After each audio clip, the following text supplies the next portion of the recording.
So, tinanong ko kung magsasalita ako. Alam nyo, tugtugin na lang natin sa gusto ko. Explain ko na kayo. Paano ako napasok dito? Ganito na napakasimple. So, nag-design ako. Very simple lang. Ginawa ko geometric. Tapos, kada kilometer, for example, 42, 21, 10, 5, and 1, and remix, pumili kami ng kantang aakba dyan. So actually, hindi na yung kanta, yung landmark ko, unang-una pala, Yorme, I was born in Santa Cruz, Manila. So, yeah, doon sa Siglian Clinic, Aureliano Clinic, doon sa Santa Cruz, dyan ako pinanganak. And then, nabigyan na rin ako ng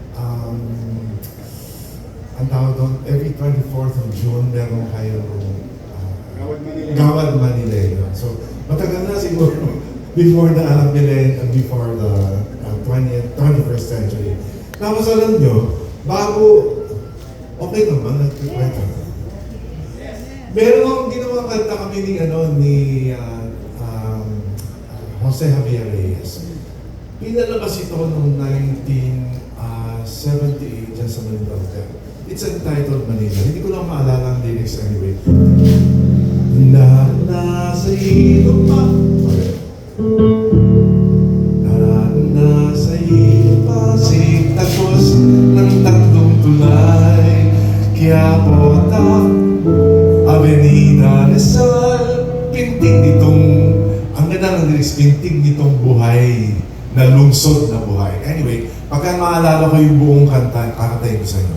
But, sasabihin ko na sa inyo yung mga awitin at yung mga landmark na pinagbagayan ng mga medals. For example, yung 42K, pero mamaya mo natin maririnig yung buong kanta.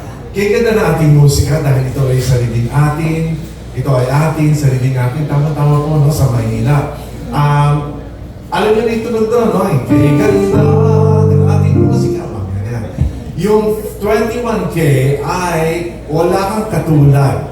Ang ating landmark dyan ay yung Jose Rizal Monument. Kasi wala kang katulad, wala nang hihilig pa sa iyo.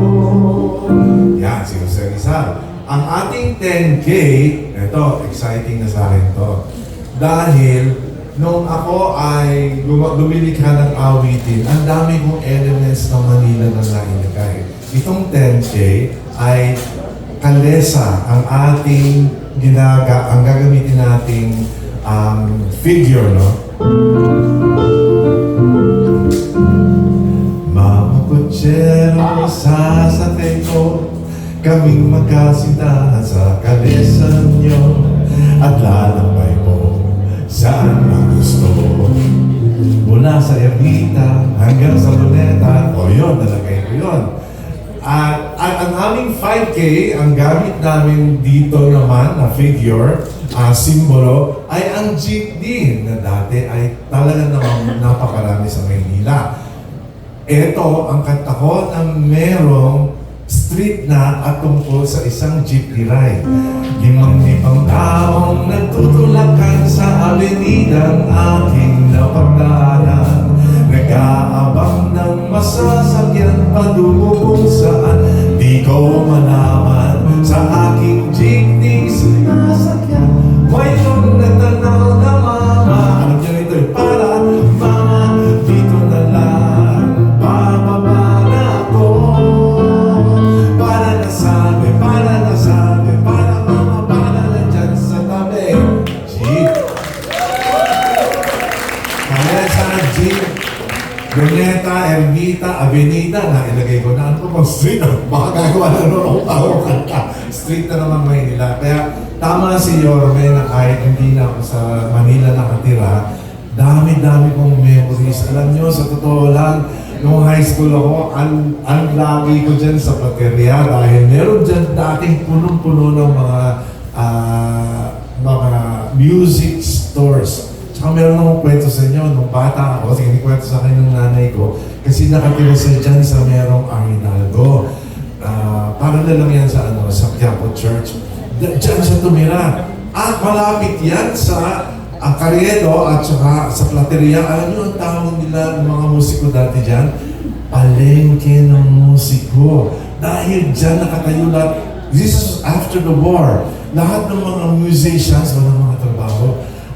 Ang ginagawa nila, tumatayo silang lahat dyan. Tumatambay sila sa Plateria at saka sa Raon, Arvidalgo, dyan sa area na yan.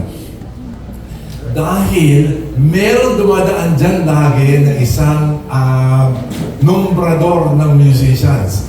For example, meron ng truck dyan, may flatbed. Lahat kayo, nakaputing damit. Alam na, tutugtog kayo sa isang piyesta, sa isang debut, sa isang kasal, sa libing, ganyan. Diyan ang palengke ng musiko. Ako, yung mga kwentong mga sinauna. At tama-tama yan, makakwento nyo yan sa tourism, no? Anyway, meron tayong, meron pa pala tayong 1K. Ang ating simbolo dyan ay ang coconut tree. Eh, siya natin, the coconut nut is a giant nut. If you eat too much, you get very fat like me. Okay. Hindi pa tapos, meron pang isang napakagandang simbolo ng Maynila. Ito ay nasa pedal na remix. Yung remix, ano yung remix? Ayun pala, kapag natumakbo ka ng hiwalay na 5K, hiwalay na 21K, pwede kang tumanggap ng isang remix na medal. Ang awitin dyan, ang simbolo, ay ang Quiapo Church dahil lalo na kung Pasko, ganda ng mga ilaw, di alam na natin. Kumukuti-kuti na, kumukusi-kusi na, ganyan na ng mga mutila. Titinda-tinda, kukura-kura, pinaglalaan ninyong mga mata. Ay, kumakata na kayo. Ayan, nakumpleto na mo natin yung 42, 21, 10, 5, 1, at saka yung remix. Meron ba kayong tanong? Wala na. Dahil ngayon, Princess, ako matatawag ng mga aawit na natin. Papakita po natin yung medal. Ayan! Kasi kailangan nyo makita dahil promise mo ako na bibigyan mo ko medal kahit di ako tumakbo, ha?